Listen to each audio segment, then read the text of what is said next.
Maybe it's addiction. Maybe it's self-sabotage. Maybe it's one mistake that changes everything. Or maybe it's years of pretending to be someone they're not. If you've ever thought, how did I get here? I don't even recognize myself anymore. I want to rebuild, but I don't know where to start. This is the episode for you, because rebuilding your life isn't about motivation. It's about identity. And Cameron is here, and I want to just dive right into it because I am so excited because I love what you do and you do it so well. Now, I want to ask you a question. When someone hits rock bottom, what actually is happening beneath the surface? Well, I can really only speak for myself and tell you where I was. At that point, I was not just physically depleted, but emotionally and spiritually as well, right? A lot of people they'll speak about people are manipulative when they're down there, right? They're rock bottom. They'll tell you they'll do something or they'll engage with a program or they're willing to do this, and then they start to get into it and then they walk away or quit.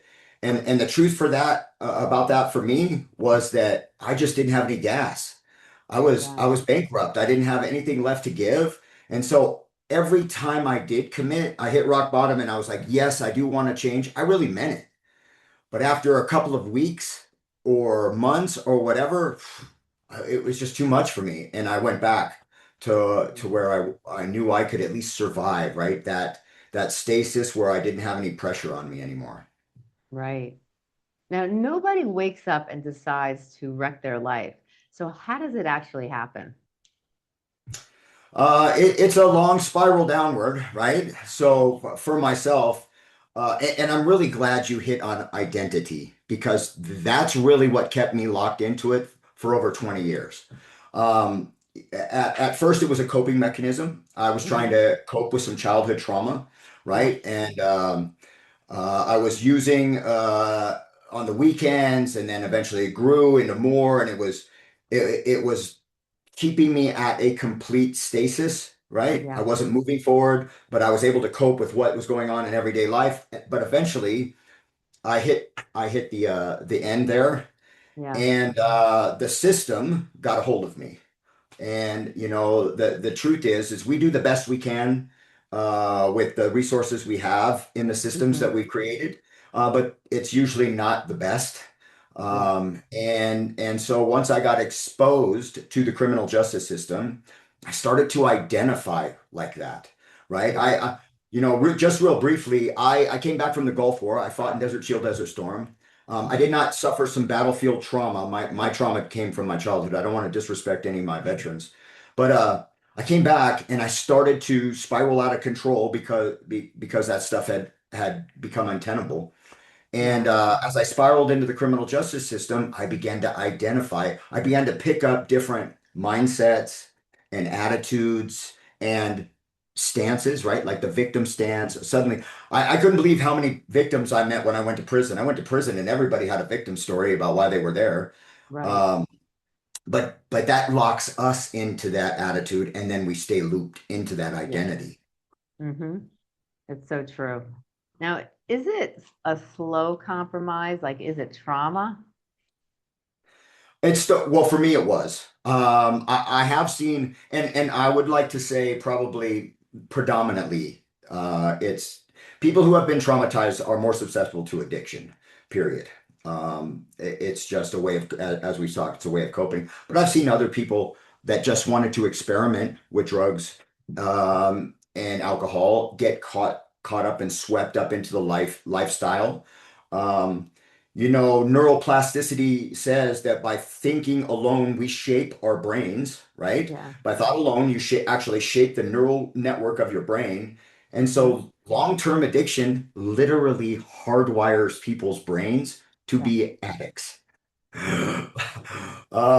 And recognizing that, I think for myself, that was a moment when I came to realize that it taught me how I had to actually intentionally rewire my brain. Right. Yeah, like it was something like, okay, they're not going to do it. Expecting the justice system or any other places to do it for you is just letting someone else program you. Right. So when we get to the bottom, we go, okay, this isn't working. And then you learn the tools. Hey, you can become anybody you want. Want to try again? Yes. And we just start at the basics, right? Yeah. Yeah. I love that. One of the programs I went through taught what they call the cognitive loop, which Hmm. is thoughts create feelings, which then generate behaviors, which then generate results, right? Yes. And most of the system out there tries to just work on behaviors. Don't do drugs, don't commit crime, don't beat your wife, all these different behaviors. And they really don't focus on the thinking and the feeling part, right? And Yeah. that's where I got down to the grassroots with myself and I started to change my thoughts, which then led to new feelings or actually starting to actually experience my feelings. One Right. of the one of the hard things to learn was at 50, well, at 43, was that I was emotionally 15. When I got clean at 43 years old, I realized, man, I was still reacting emotionally like I was a teenager. Yeah. Yeah. Makes sense. Makes sense. Is it like chasing validation in a sense? I think what that's really what kept me into it. So Abraham Maslow once said that one who is good with a hammer thinks everything is a nail, right? Yeah. And so when I got into the drug world, I realized that I could be somebody with using my aggression and my anger, and therefore I just started using that as my primary tool, right? Right. Um, for survival or success. And so we do become dependent on those things, and Yeah. then realizing that it doesn't have to be that way, you Right. know. I don't have to be that man. Yes. I still have that tool in my shelf if I need it, right? Right. That's still back there. One of the things we try to talk about in my program is that I don't like the word change. Yeah. For years, the system said you need to change, and it made me Yeah. feel like I was going to be somebody fake. Like, Right. you know what I mean? I was immediately resistant to it because I Yeah. want, like, you mean I'm not going to be me? I don't, this is me. How, what do you mean? You want me to change into somebody I'm not? So what I try to use is the word grow, right? I don't want you to change, brother. I want you to be more than you are today. I Right. want you to be the most whoever you are, right? We Yeah. don't limit yourself to this one little part of you. Right. You're way much more than that. Yeah. Yeah. So true. Now, is chasing like when is it chasing like validation? Is it also like does it feel also like a numb and pain too? You mean the addiction? Yeah. Yeah. I can remember specifically a time where I had been clean for probably, I don't know, probably 5, 6 months. Mm-hmm. And I got put in a really bad situation where I was around drugs again. And Right. at that point, I knew I was going to use. I knew it. Like it hit me all at once. And I started to cry. Like I was sitting in this room full of people and I'm just starting to cry because I knew this was going to happen and I couldn't stop it. Yeah. And it was so painful. Like, yeah, it does get painful. That's where the shame and the guilt come in, right? That's one of the things that keep us locked into addiction is, and in the Yeah. darkness, right? Is because there is such a taboo and there's such a, I used to hate those, what were they called? There was these old the dare posters, right? Mm-hmm. Remember them from our childhood? And it would show Yeah. the addicts, and they were all like that stuff on their face, and they were all beat up and ugly. And I was like, they completely dehumanized it, right? So it put Yeah. this stigma over it, and so everybody just wants to hide it. And I think by doing that, it drives it into the darkness, Oh and yeah. then it basically, decays and gets worse. Yeah. Oh, it definitely does. At what point does someone like disconnect from who they really are? I don't think there was a definite break. It was a slow breakdown of my character. So, Yeah. like I said, I smoked some weed and drank some beer in high school, But I Mm. really didn't pick up things until I came back from the Gulf War.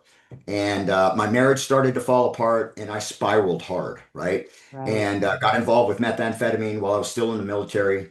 Mm. And it was just these little things that it's, we call it death by 10,000 paper cuts, right? Is Yeah. because it's just little chips out of your character. You know, maybe you just don't, you tell somebody you're going to call them back and you decide not to call them back, or, and you blow this person off, or somebody gives you extra change and you don't make it right. Just little things start to deteriorate and then Yeah. they become big things, right? Yeah. And you finally, after literally, well, here I'll just share this part. I came back from the Gulf War, struggled in on reintegrating back into society, and then I started getting speeding tickets. Then I got in trouble for a domestic. I got a domestic, um, and then it spiraled. Another year later, I got a possession charge. I was already using at that point. Another year later, I got caught in a stolen car. Right. So really, I started using methamphetamine in 1991 after I came back from the war. Right. By 2011, I was committing aggravated robberies. So Wow. 20 years of active addiction and spiraling into the justice system. Yeah. Uh, I earned a bronze service star while I was in the military. 20 years later, I'm committing aggravated robberies. That's that slow decline of character. Yeah. And it's so common. You hear stories like that all the time, especially from veterans and people who have been in the military. They come out and they're just like a different person. It's just a lot of people go through, I know it didn't happen to you, but a lot of people when they go through the military and they are in active service and they're doing the tours and they come back home, they have that trauma itself, they don't know how to deal with it. And then Sure. they're put into the real world when they leave the military and then they have to transition over to Yeah, real life and they just don't know how to do it. yeah, There's such a high percentage of people who go to drugs, to deal with those issues and to deal with the pain from the injuries they endured also. yes, absolutely. You know, I began to question everything after the war. I saw the violence, I was exposed to all of that. Um, and then I began to spiritually question what's really going on. Why would God allow this? What's going on with all this, right? Yeah. And I think that part of it unstabilized me so much that I couldn't suppress the trauma from my childhood any longer, right? Yeah. That stuff started to come up and I couldn't put a lid on it anymore. And Right. that's when I started to use. I feel like life is kind of like it's like a pot of boiling water. When that water is boiling, you can only boil for so long before it kind of flows over the pot, and Truth. I think that's a lot with a lot of people, and so how does this connection like show up before things start to like actually fall apart? Broken relationships, right? One of the things I talk about specifically is like being honest, right? Honesty. Yeah. We start to our character deteriorates, and so like I was never like the kind of a liar that would come up and just tell like some crazy lies. I used to Yeah. be a fighter pilot, things like that. But what I would do is I would exaggerate, I would minimize, I Mm-hmm. would lie by omission. And really, the truth is that those are all lies. It is Right. actually not living in reality. And that's when you Right. do that yourself the most disservice. It's not about actually like that you got over on somebody. It's that you actually start living your life as if this thing is true and it's Yeah. not true. Right? You're basically building you're building your life with false material Yep. that doesn't even exist. True. So for me, that's one of the ways it started to show up. And of course, your immediate the people around you, your friends and your family, they begin to pick up on it immediately, right? Oh yeah. And so that starts to isolate you now. Oh, Now you definitely. have to control who you're around because, for lack of a better word, your bullshit stinks, you Yeah. know? Right? True. Like you Yeah. might believe your BS, but these people don't believe it anymore. And they'll Exactly. cause you to face it, right? If you're around people that know the truth, it puts the truth back in your face, and Oh yeah, you're for like, I don't want sure. to deal with this. Yeah. 100%.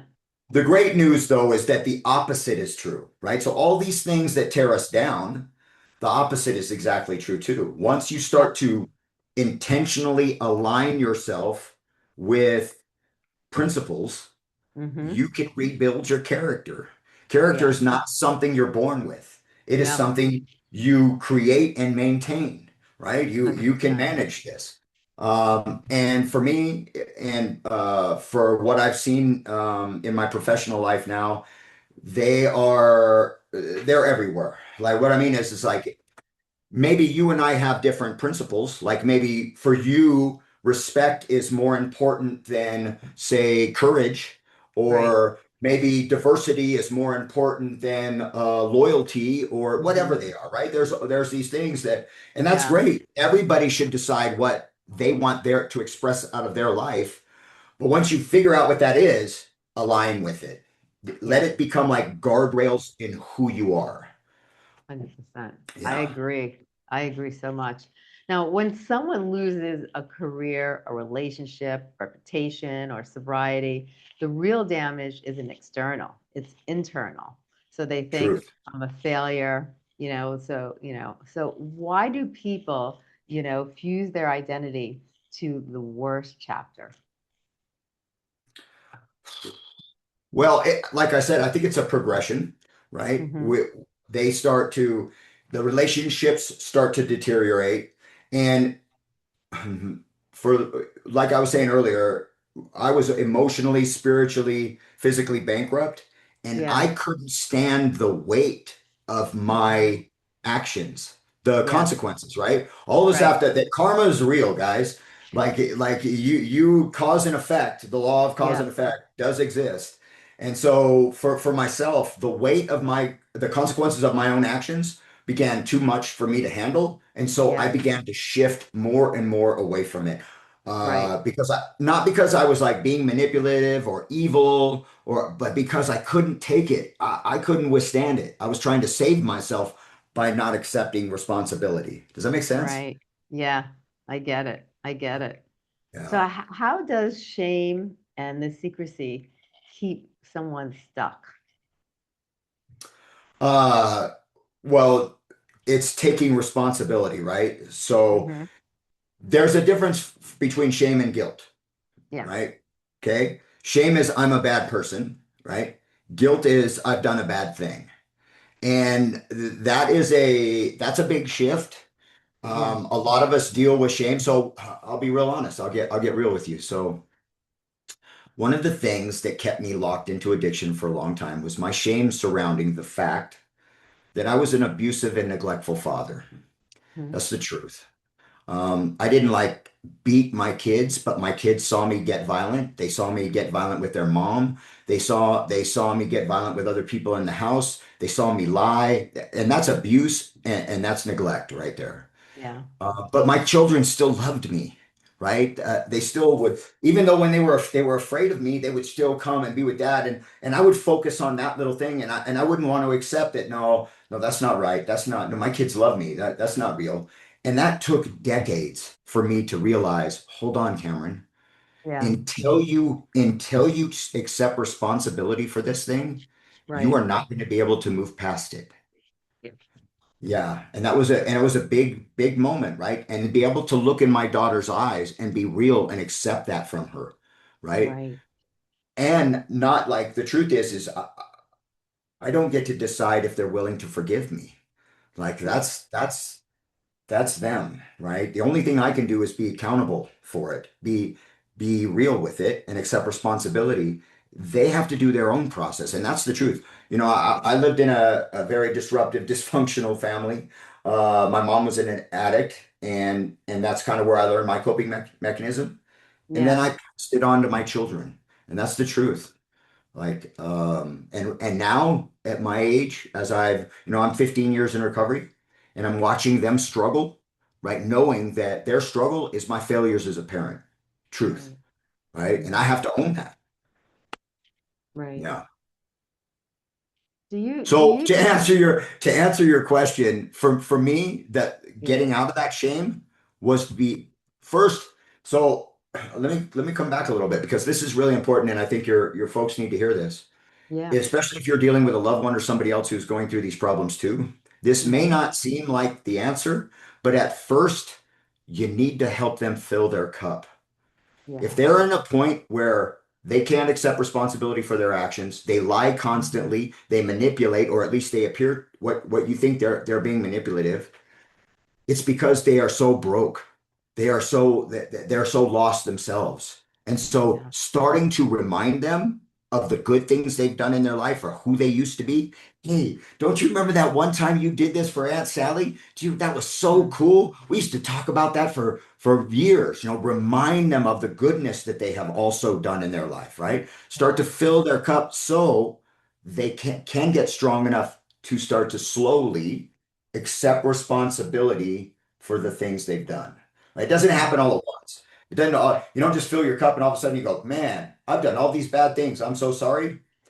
It's little by little. Just like we got down that way slowly, you build back up out of it slowly as well. Right. That's so true. Now, do you think rock bottom is necessary or is it just common? It's just common. I think that because our society has become so individualized, right? Everybody's an individual now. They get to have their own path. That there's not a lot of avenues that keep them from falling. So there's not a safety net, a social Yeah. or familial safety net now, where the Right. family actually comes together and says, "No, you ain't doing this. You're going to live with your cousin in Nebraska for the next year and figure this out, kid." Right. That's not happening anymore.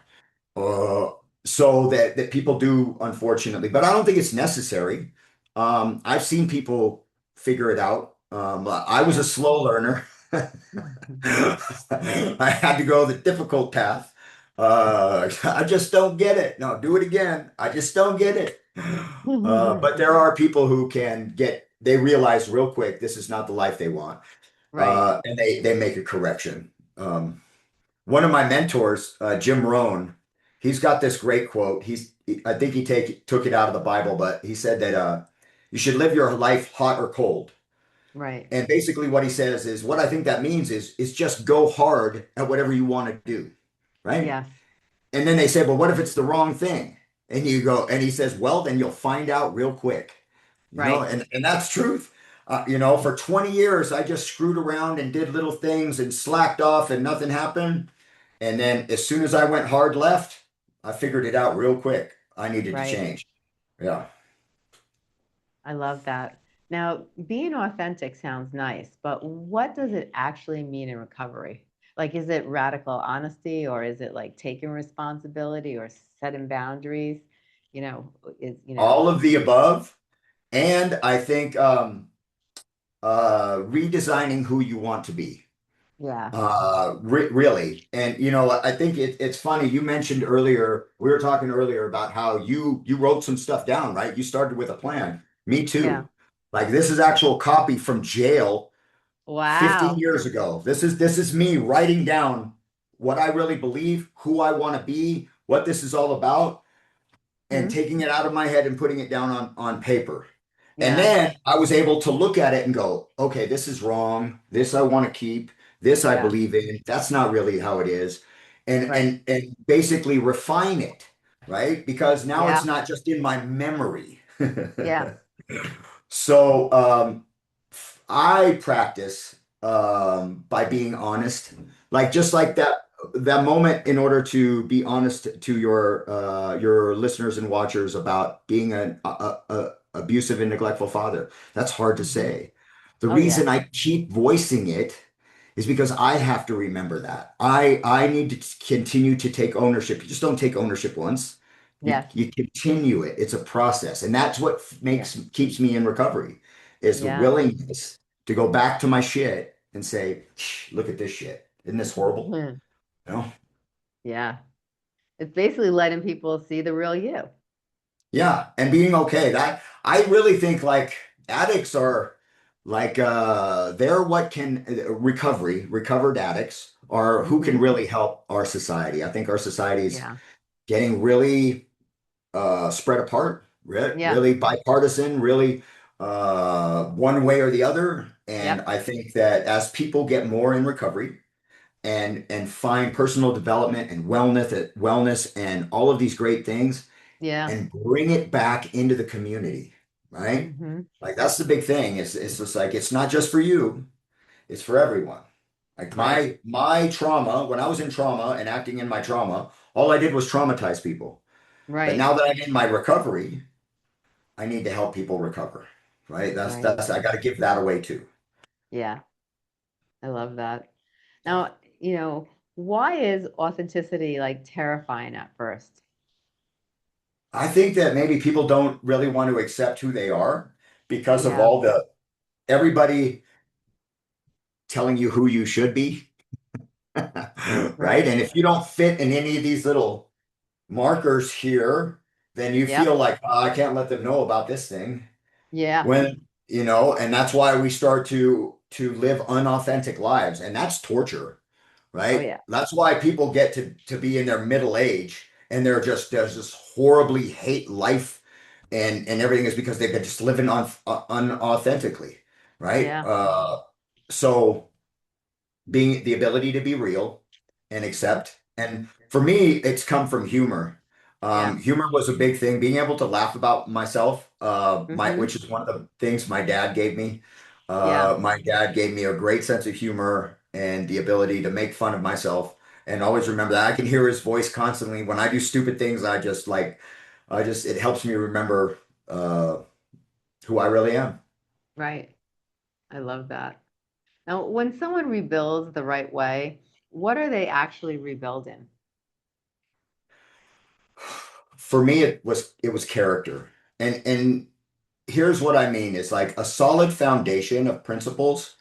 For me, for my recovery, it was honesty and integrity. Okay. Right. And what I mean by honesty is that my words match reality. Yeah. Now, there are times when I don't want to tell the truth. So you know what I do? I shut up. Hmm. Okay. Like, I'm not saying you have to tell everybody everything. I'm just saying don't speak things that are not true. There's a Right. difference. Okay, there is a difference. Yeah.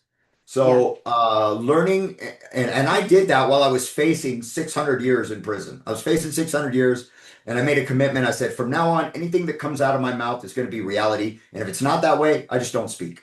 Right. Now, integrity is making my actions match my words. So Right. if I say something, or even more importantly, here's the important part. If you say you are a specific type of person, be that person, Yep. right? That is where we really get messed up in our integrity is we claim I'm this guy and I do this and this is the kinds of things, and then it's time to do that thing, and you're not that about that, Yeah. then that breaks us. I think that Right. really it helps or it helps in our degradation, right? It starts to break down how we feel Yeah. about ourselves, which is a huge part of it too, right? Yeah. Self-esteem is huge in maintaining your wellness. Everybody Right. talks about physical stuff, and I got a meditation in, and I did this and that. And like, you need to also manage how you feel about yourself, right? Spend Yes. time with yourself, enjoy yourself, look at the good things you Exactly. do, right? Oh, yeah. Um, and then, so honesty and integrity, and then accountability, which means that I still make mistakes. Okay, I'm Right. 15 years in recovery. Sometimes I say things that I shouldn't. Just Hmm. the other day, I had to apologize and take ownership on something I said while I was upset and frustrated. It still Yeah. happens. We're going to do that. We're humans. Oh, yeah, Just be for sure. accountable for it. Don't Yeah. blame anybody else. Take responsibility. It came out of your mouth. That's your, I don't care what they were doing. If it come out of your mouth, bro, you're the only one who controls that. That's all you. Exactly. And then Exactly. responsibility, which is that I have the ability to respond to situations rather than just react Right. uh, on stuff. And so those cornerstones of principles, and at first I had to do it on an hourly basis, like Oh, literally wow. go, okay, is this me being honest? Or is this living in integrity, Cameron? And I had to go back, move myself back. So it's small adjustments. Here's Yeah. the standard. This is what integrity is. And then I have to keep trying to live myself up to that level. Yeah.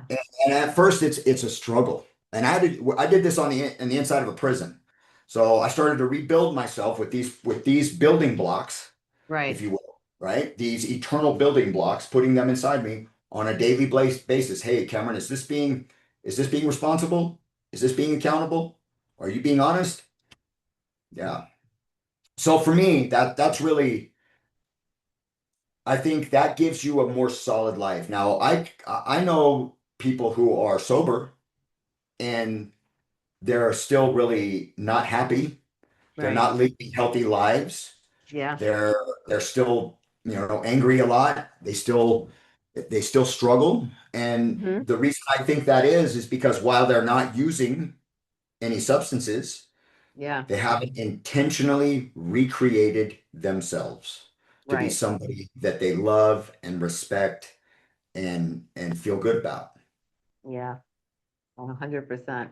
Now let's get tactical. So if someone's listening and is in a mess financially or emotionally or relationship wise, like where do they begin? Like not the 10 steps, like what's step one? Like is it ownership? Is it structure? Is it community, sobriety, therapy, or spiritual grounding? Like walk us through your framework for like rebuilding yourself.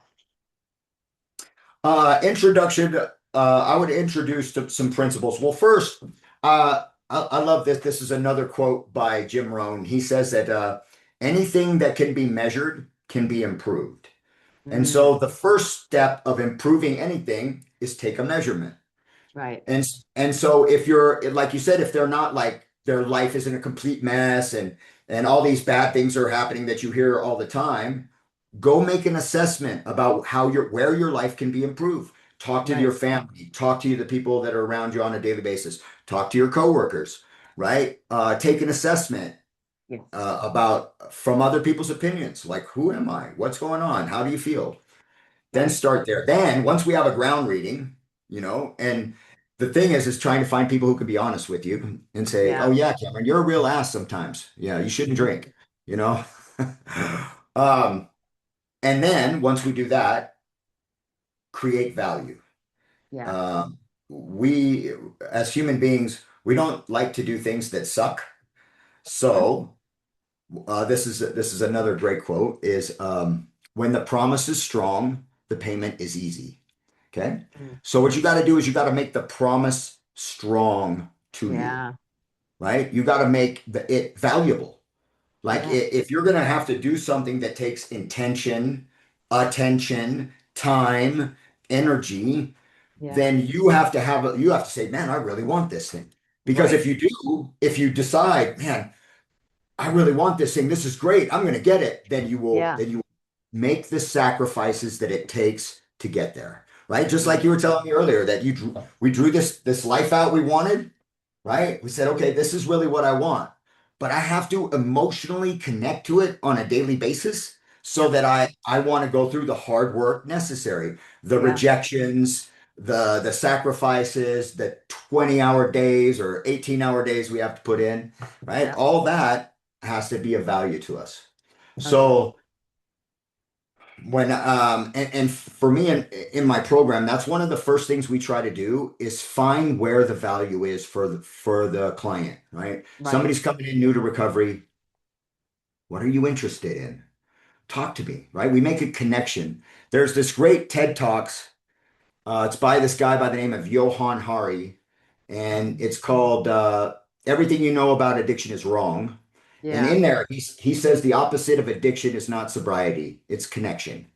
Yeah. And we follow that 100. I found that in my own life. And it works in here. So the first thing we try to do is make a connection with somebody, Yeah. uh, and then we try to find value for them. And because at Right. first, a lot of the people we work with are in the justice system, Yeah. so they are only doing it because they don't want to go to prison, right? At first, Mhm. unfortunately, there's that dichotomy where if you Yeah. force people into treatment, Right. you don't know why they're there, Yeah. right?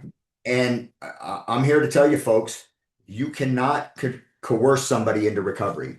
Yep. You can lock them up and they get sober, but right after they're done locking them up, they're going to go right back. Right back to it. Recovery is a personal decision.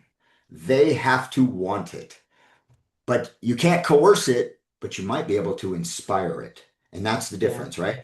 So Oh, yeah. back to your question, any of your viewers who are going through this with a family member, the best thing you can give them is a better version of yourself. Yes. Start to work on you first before you start to try to work on them, right? Yeah. So maybe you're a better listener now. Maybe you have more finances you might be able to help them with. Maybe whatever it is. When we become more, we have more to give. Does Right. that make sense? Oh, it makes 100% sense. Sometimes I get rambling a little bit. Sorry, I'm real passionate No, about this. you're looking at it from a different perspective. I don't think people always look, at it through that perspective. They're looking at the person to change, but we have to look at ourselves too. And, we are their mentors. We're the people around them. You become the seven people around you is the person you become. So if you're around a recovering addict or someone that's trying to get help and change their life, you have to be their mentor. You have to give them, you have to show them what life sober and what life in recovery looks like and feels like, even if you didn't Truth. experience going through any type of addiction. You have to be a mentor, and you have to give them the guidance and the advice that will kind of give them the strength, the ability to see life in a different angle. Yeah. Lead by example, right? And then Exactly. also, and have a lot of energy to give, right? Yeah. Like these people are depleted. They are starving for any kind of energy or attention or any Yeah. validation, right? If you have the capacity to not only be able to take care of yourself, but Right. have more to give to somebody else, Yeah. that can like pump the well. Like Oh the truth yeah, is for that they sure. have to learn how to fill their own cup. But Yeah. at first, you might have to prime it a little bit, right? Where you Oh put a yeah. little in there, like, okay, we get this thing running again. Yeah. Yeah. Oh yeah, definitely. Now here's the hard part. People rebuild, then they sabotage. We're just talking about that. Like, so why are they addicted to chaos? Why do they keep going back when they know life isn't good on the other side, and they get a taste of sobriety, they get a taste of recovery, but then boom, they're right back to chaos. So for me, and I did that. I was a self-sabotager. I mean, I'm at some of the craziest times did I just go left and screw up my entire life. And Mm, having to look back at that, that came back from some early childhood beliefs that yeah, I had to untangle. right. Um, I had some family members. I was the only bastard grandchild of my mom's side of the family, and my Hmm. grandfather let me know it. And so I had to untangle that and recognize that he doesn't get to dictate how I feel about myself. Right, Right? He doesn't get to do that. The only thing that dude was revealing was how he felt about me. He doesn't get right. to he doesn't dictate who I am or how I should feel Exactly. about myself or nothing. But that did take a long time to work itself out, right? Yeah, Um, I think that those were the the sabotages was that old yeah, broken record. But the chaos, I learned how to survive in the chaos, right? Not only but thrive. I once you're in it long enough, yeah, you become immune, right? We have these guardrails, these boundaries, the shields up that allow us to operate in those situations. And it's comfortable. yeah. We know how to do it, and so we go back to that. I love that. Now, do you think also peace is unfamiliar to them? So maybe that's one of the reasons? Truth, it was for me. It's funny how life works, right? I found Mm, that though in a jail cell. You know what I mean? Like yeah. I when I was fighting this last case, I spent like 10 months in a single cell by Hmm. myself. Wow. And and it was in early recovery, so this was like the first 11 months of my recovery. Yeah, But it gave me the space and the silence yeah, to sit with myself again and find me through yeah, all of it, right? As all of that chaos started to leave me, yeah, the drama and the struggle and the gunfights and the all of it yeah, started to leave, and I could just be quiet with myself.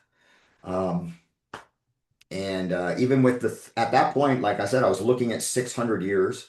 Like it was like a horribly traumatic time of my life, but I can remember that sitting in that jail cell laughing and giggling to myself and having a great time after I reconnected with my, with my childhood and who I really was and who I wanted to be. And I began to accept, right? Yeah. Acceptance is so powerful. When we just accept, okay, this is the way things are, Cam. You did Yeah. this, but that doesn't dictate what's going to happen in the future. Right. Yeah. Do you think sometimes guilt like creeps back in? Yeah, it's still definitely I still have struggle with it. Okay. Mm-hmm. Like I was just mentioning with my kids, Yeah. watching them struggle, and then even doing damage currently. So, the truth is I'm 15 years in recovery, but I still have character defects. I'm a human Yeah. being. And my daughters both came in back into my life. Uh, Um, and then one of them left again because I was triggering her. mm-hmm. And it wasn't like intentionally trying to do it, but Yeah. I felt a lot of guilt about that. I felt like that, the truth is though, I don't get to decide those things. She has her own process. I have to Mm-hmm. accept responsibility for the man I used to be and the man I still am, Right. right? Um, and take action. Now that I've Mhm. accepted, okay, you're right, Cameron. You shouldn't have raised your voice in that situation. What are you doing? Like, why Right. did you let your emotions get the better of you? How can you keep that from happening in the future? Yeah. Right? Yeah. So it's a Mhm. struggle sometimes. Like I have decades of karma to still deal with, right? Right. I think we all But do. you know, the story about the Japanese bowls, right? With that so there's a tradition in some Japanese homes where if they break a bowl, Hmm. they glue them back together with gold. Oh, really? And it basically turns them into a work of art, right? Hmm. And so that's kind of how I see my life as becoming is right. Look, I did destroy it. I shattered that. Yeah. At one point in my life, everybody had walked away from me. For 4 years, I was in prison. 4 years, didn't even get one letter because I had burned all of my bridges. But Hmm. today, I'm able to piece those things back together with this material, right? With this Yeah. intention, with attention and time and love and support. And it does come back together. Takes a little bit, Yeah. but for me, I think it's almost more beautiful than it was to begin with. Right. Now, Like do they miss the identity they had, even if it was a destructive identity? that's a actually you just hit right on something. So when my oldest responded to me, Hmm. um, she said, Dad, I had accepted that you were just going. I figured you were just going through your own stuff long time ago. I forgave you a long time ago. Yeah. Um, but the only reason I'm talking to you today is because you didn't give up, right? Right. And because I kept trying to become better. I kept trying to reconnect with them. Yeah. And then after talking with her, she said, Dad, I wouldn't want to be anybody else. She Right. said, I love who I am today. And yeah, it was hard and those were some bad things, but it's created who I am today and I love me. Right. Yeah, she's amazing. She's actually an internet influencer herself. Oh, yeah. Uh, yeah, she's called the Heart-Centered Woman. Oh, I love Uh, that. yeah, yeah, she has a podcast and she does stuff. So she's a pretty amazing lady. That's awesome. Now, why is becoming the new version of yourself harder than staying broken? It's scary, right? It is Right? scary. Yeah, well, everybody fears change. Um, but I think once you get past that, like there is some level to it, but it does Hmm. require, so there's things that have to go into place, right? So Yeah. not only do you have to want to, right? But then you actually have to have the energy and the time and the attention to apply to Hmm. yourself. Right. And then you got to actually have the material, Yeah. right? Are you Hmm. being exposed to the truth? Do Yeah. you know that you are the creator of your own life? Or do Oh, you yeah. maybe you've heard it, but do you actually believe it? Right? That's a big thing Exactly. too, right? You have to keep exposing them to the truth And then they have to accept it as reality too, right? Okay, maybe Yeah. I can. Can I uh can I tell you a little story about that? Oh, 100%. Yeah. So so when I got to Buena Vista in 2012, Hmm. I was 43 years old and I had just got a 30-year sentence, 30-year crime of violence sentence, which means Wow. that I would have to do 20 years before I could see the parole board, which means I'd be 63 before I'd ever get out of prison. And Wow. I started to despair, right? I thought I was going to die in prison, and but I had read some books, right? The Power of the Subconscious Mind, the Master Key System, The Secret, Asking It Is Given, all these different things that were starting to reveal the truth to me in different wavelengths. Yeah. And so I took a little piece of paper and I wrote some words on it and I stuck it next to my cell door. And I Hmm. committed myself to saying them every time I walked through the door. And these were the words, things always work out for me. Okay. And I didn't believe it at first. Okay. Yeah. I had 30 years to do, or at least 20. But, in Buena Vista, you're locked down a lot. So you get out, you go through your door a lot. So I was probably saying it 5 to 10 times a day. Right. And every time I said it, I would think the words. And so through neuroplasticity, I started to reshape my neural network, right? Yes. This thought created a feeling inside of me called faith. Oh, wow. And faith then led me to try to do things differently, right? Like you have Yeah. to believe it's possible, right? I've Right. got a lot. Look at, I went to prison 4 times before that, just on short sentences. And I used to look at the guys with long time and I was like, what is wrong with that dude, right? Because they'd walk down with their shoulders, their head was down. Those years have weight. Like I'm telling you, man, you got years to pull. It's a weight on your shoulders. And I felt Yeah. it finally. Like after I got hit with that sentence, I was like, oh man. But this thought began to reshape my mind and Yeah. then give me the feeling that I could make a difference in my own life. And that's 100%. why like this is our card we give to all of our clients. Uh we put them everywhere, man. And I promise you, Yeah. if you start saying this, if you say this 10 times a day, the next time you see me, you're gonna make, man, I feel so much better. Yeah. Yeah. It's not gonna just change the world. Like it's not like Hmm. magic. Like I know Right. some law of attraction people think that if you just think happy thoughts, magically stuff comes to you. It's like it doesn't really work like that. You think Yeah. better thoughts, you feel better, and then you act differently, and then you get different things. That's how it Yeah. works. Yeah. That is Um, amazing. I was reading your website, and it talked about your introduction to gratitude, right? And how that has Hmm. improved your life. Same with mine too, right? So in Buny, I started a gratitude list.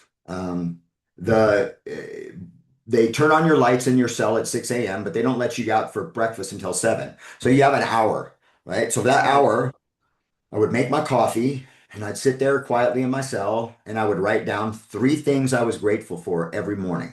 Okay. The only Hmm. caveat is that I couldn't use the same thing twice. Mm. So within like the first week, 2 weeks, all the easy things were gone. Yeah. And I used to have to spend the rest of my day looking for things to put on my list tomorrow morning. Right. And it shifted how I looked at my environment. Yeah. Because in prison, there's a lot of things you can complain about, right? A lot of people get stuck in this Oh, sucks yeah. and that sucks and yeah, yeah, it does. It's prison. It sucks. Yeah. Or you can look at the things you're grateful for, no matter how regular they are. I used to write down things. Oh, I'm so grateful for water fountains. I'm so grateful for shoelaces. It's not in that actual thing. It's the Yeah. changes that happen inside of you because you're looking for the thing, right? Right. Because you're looking for the gratitude. It changes you, man. Doesn't change the prison. Prison still sucks. I don't recommend it. Just for all of your viewers, I know it's not like the brochure, guys. Don't go. Okay. Now, I want you to paint the picture for me. Like when someone is truly rebuilding from, authenticity, what improves? Is it their self-respect, their relationships, their stability, their confidence, their leadership? Like, do they lose people when they change? Yes. And it's hard. It's really hard. Especially as you develop and grow and create a new self, like Yeah. once you start to define who you are, right? And Yeah. the definition is called boundaries, right? Yeah. That's how you define how you are, folks.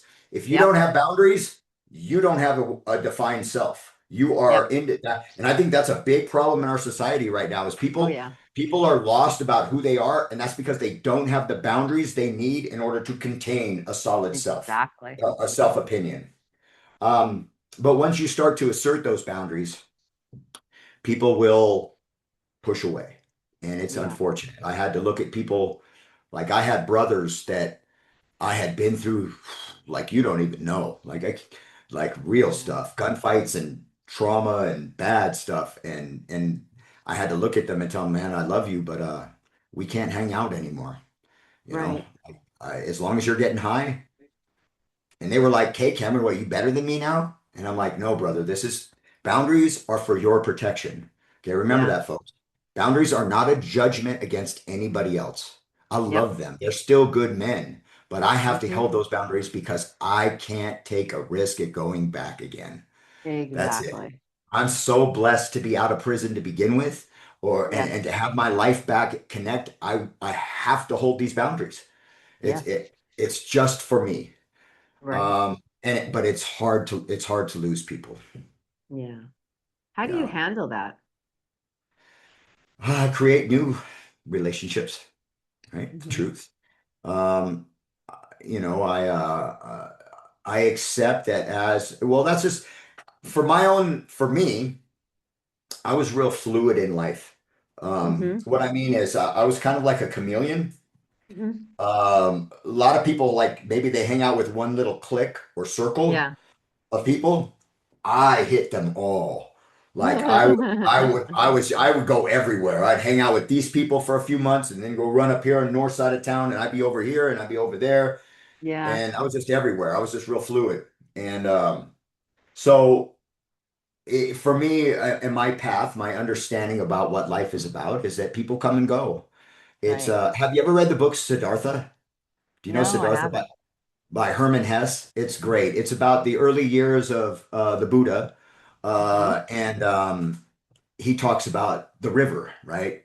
And the river is just an analogy of life and how you sit by the river and things flow and you get to experience them. But then if you try to hold on to them, Yeah. that's when the damage is caused, right? You just let things come Hmm. in and you experience and flow with them, and then you let them go. And Yeah. then and life just becomes this nice, easy flow if you do it like that. It's Yeah. when we try to either hold on or dam it up or do anything like that, that resistance Yeah. causes stress in our life. It causes, disease, causes all kinds of problems when we just let it come and go, man. It's just life. Right. Yeah. It's very true. So, what does it feel like when you wake up aligned with who you are? I'll let you know when that happens. No. um, Well, this is great. I don't want to ever say you just get in alignment and then you stay there. That has not been my experience because Right. things pull us in and out, Yes. right? Oh, yeah. Things that are going on either in society, things that are going on inside my family, things that are going Hmm. inside my business. So I get pulled out of alignment. I still have some of my old character. I'm a warrior by nature, right? And so I want to Yeah. go into battle. Like anytime there's any kind of like, no, dude, right? So I have to go back and remember, oh yes, let the river flow by, Cameron, right? And then I have to try to realign for a little while. So Yeah. I think it's just you do your best, right? You do your best. And you just get that middle, you get those experiences. Sometimes you hit really good, and the truth is that life is hard and dangerous. Like Yeah. that's what life is. It is. Um, yeah. So true. Now, let's give the audience something solid. Like, Cameron, can you give us 3 moves that someone can make this week if they wanted to start rebuilding their life? Absolutely. Um, well, like I said, the first thing would be to take a measurement, Mm-hmm. right? Figure out what it is that you do want to change, right? Is it relationships you're struggling with? Are there finances? Yeah. What's going on? Or what are you unhappy about, or what doesn't feel authentic, right? Right. And then once you have a good, okay, this is not what I want. Right.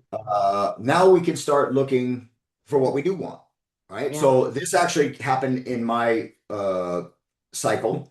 So several Mhm. times I got into recovery or sobriety for a few Yeah. months. And what that was it was a really hard push to get away from what I didn't want anymore, right? I Yeah. didn't want to go to prison. I didn't want broken relationships. I didn't want to be broke, right? Big push. I don't want this life anymore. Yeah. And then once I got moved away from it, I Yeah. would relax. But the truth is, I would just start sliding back towards it, right? And that's what Yeah. kept happening. The difference this time is there was once again that big strong push. I don't want Mhm. this. This is not happy. This is not working. Boom. Let's make Right. change. But after that push, I pivoted and I decided on what I did really want and I got Yeah. it out of my head, Right. right? That's the biggest thing. If it's in your head, it is susceptible to improper memories, mood changes. Like Yeah. until you get it on paper, what you want is going to vary depending on what you ate that day, you know? Yeah. So if you really want to make changes, the first thing, number one, decide what you're unhappy about. Number two, write out a mission statement or Yes. what does a perfect life, what do you want your life to look like? Right. Then get a good night's sleep or two Hmm. and then go back and read it again. And you'll go, Yeah. oh, this was weird. I didn't really mean this, but I want to move this over here. And but this is really important. And I think this is because it's not just, you just don't pick one moment in time and have it all figured out, guys. You got to, Yeah. it's a process. You get it out there, you refine it a little bit, and then you make some adjustments. And just the simple act of you bringing it out of here and putting it on paper in order where you can adjust it can start Yeah. to change you too, right? The first Hmm. step of change is awareness, right? We Right. have to we have to be aware. Yeah. And so bringing it out, and then for me, I always come back to this. This was huge for me is the principles. Right. Um, if you go to our website, nasrecoverysolutions.com, we have a list of 24 principles that we started with. Um, and then just learn what they are. Now that's not a complete list. There are and here's how you know what a principle is. Number one, it's universal, which means Mhm. it's the same here as it is anywhere else in the world, right? Loyalty is Right. loyalty, right? Honesty is honesty. You can't, what do you call somebody who's 99% honest? Yeah. A liar, right? Right? Like it either is or it isn't. Uh, and then start to read through and understand what different principles are, and then see which ones align with you. Like, Yeah. what's more important to you? What do you want to emulate in your life? What do you want to put out? Right. Then, once we start to institute principles into our character, into who we are, I think that gives us a real clear vision of how we express authentically, Yes. right? Because that's like when we're in alignment Hmm. with our principles and our values, because values are subjective, right? Values change, values waver. Yeah. But when we align them, when our values are a reflection of our principles, that's where we feel solid, Yeah. right? That's where we feel in congruency, right? Heart, Yes. mind. This is leadership. So getting in touch with who you really are to find out where you want to go in life or who you really want to be. But this Right. is management. This tells you how to get there. Right. So I don't know if that answered your question. I kind of went off in left field, but those first three No, it things, I does. would take a measurement, write down who you want to be or how you want to live, and then find the principles that emulate that and start to bring them into your consciousness, into who you are. I love it. I love it. Now tell us a little about your services that you provide. So we are an ASAM 1.5 level outpatient treatment program. Um, we have specific licenses to deal with the justice involved, but we work with anybody who are suffering either SUD or mental health diagnoses. But my vision, my model, I kind of flipped the script. Most outpatient treatment programs, they will offer you clinical services, therapy, and classes and stuff with a clinician, and then Yeah. maybe they'll offer a peer support while you're in the building or something like that. And I really believe in what Johan had to say about connection. And Yeah. so, what we try to do is we build connection with our peers first. So, I Right. have like 20 uh, lived, experienced coaches who Mm-hmm. go into these facilities and different programs and make connections with the clients because they were once in addiction and in Right. prison themselves. And Right. once they establish and can make a connection, and what they're really doing is they're filling their cup.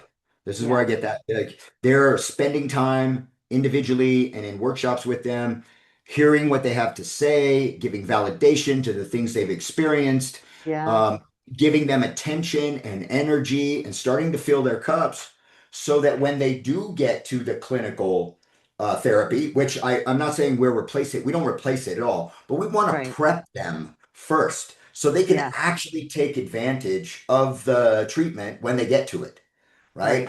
Right. The truth is, we waste billions probably of dollars on treatment services for people who don't want to be there.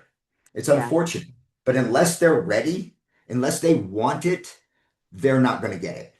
Now, I'm not saying Absolutely. you completely starve them out and don't give them anything, but what Yeah. I do say is invest in prepping them so when they Mm-hmm. get to the place where they can get the services, that's what Yeah. they get. So that's what we really specialize in. I love We it. do one-on-one coaching, we do psychoeducational workshops.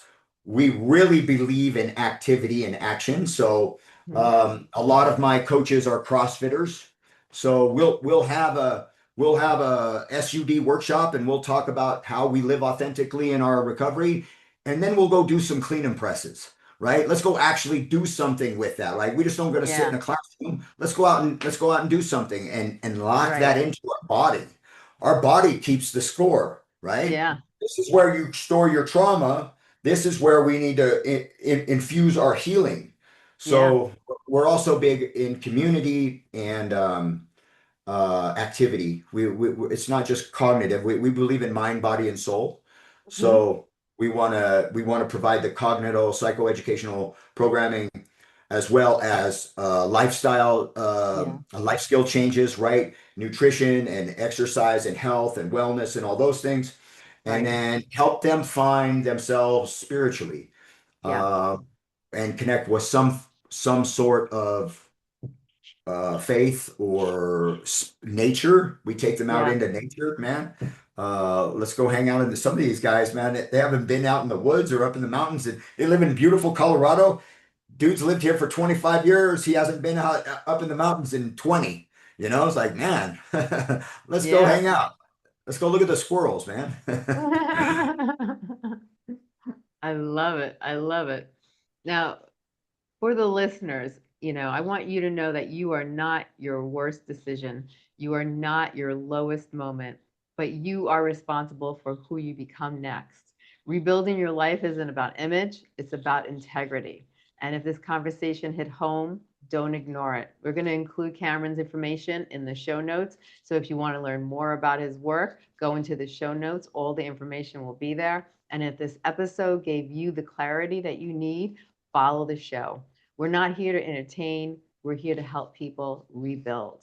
And I just got to say, Cameron, I am so grateful for having you on the show today. You were amazing. And I just think, I really commend you for, you went through a lot in life, you overcame all, all those obstacles and you were able to strive and become the person you wanted to become and you didn't let anything get in your way and you stuck to it. You created out your plan and you focused and you create and you just headed straight towards the rainbow at the end and you hit that rainbow and I just have to commend you. I really really admire what you're doing with your life and how you turned your life around and now you're helping so many others turn their life around. Because when it comes to addiction, it's really hard to get somebody to change their life and stay consistent. It's a day-to-day battle. It's a day-to-day, struggle. And, you have to strengthen yourself, and you have to really make your person the person you want to be, so you can be proud of yourself. And, there's a lot of steps to it, and you did it, and you're helping, tens of thousands of people out there do it. So I just want to say thank you. Thank you for being who you are. Thank you for what you're doing. And thank you so much for coming on the show. Thank you very much, Stacey. It was a pleasure to be here. Oh, you're very welcome. You have a great day. You too.